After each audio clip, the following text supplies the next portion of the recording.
Melissa Harris Perry is one of the saddest examples of how the advent of a black president has distorted the thinking of some of the most promising African American minds.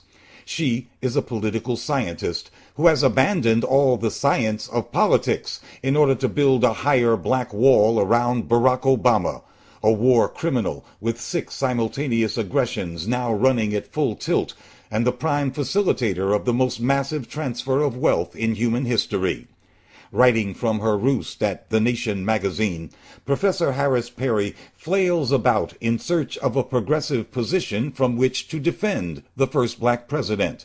There being none, she has to settle for saying that Obama is as competent as any white president, damn it, and it is white liberals that are bringing Obama down by holding him to a higher standard than his white predecessors, specifically Bill Clinton.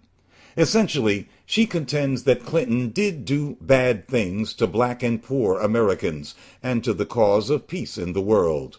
Obama's record is, she maintains, at the very least comparable to that of President Clinton, who was enthusiastically re-elected.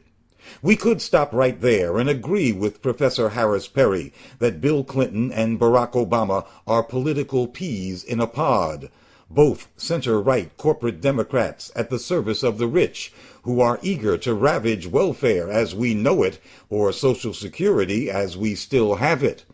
Both presidents specialize in opening the doors to the Republicans that they pretend to be opposing. And yes, Obama is every bit as competent at playing the corporate game as Bill Clinton ever was. Much better, in fact.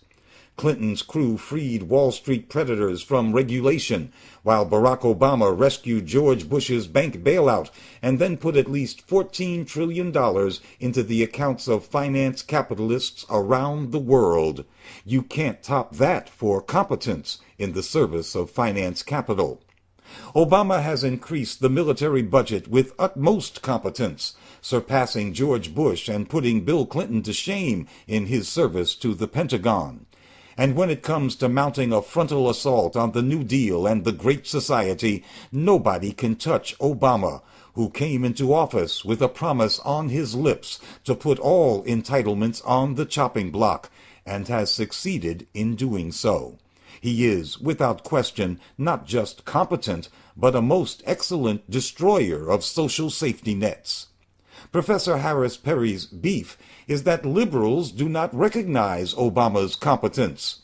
She says these liberals are to blame for Obama's dramatic fall in white approval ratings.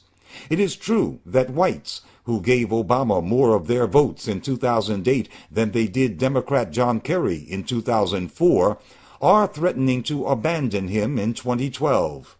But all the evidence indicates that Obama's white support is evaporating most rapidly among independents, the white swing voters that he caters to so slavishly, not reliably liberal white Democrats. That's why Obama and his crew dismiss liberals, including Harris Perry's left liberal colleagues at The Nation, as having no place else to go, and instead spend all their time wooing the political middle of white America. And that's the same reason black people get nothing but ostentatious contempt from the White House.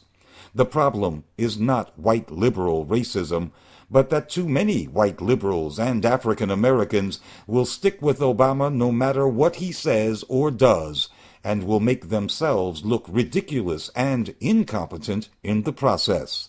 Professor Harris Perry, for example. For Black Agenda Radio, I'm Glenn Ford. On the web, go to blackagendareport.com.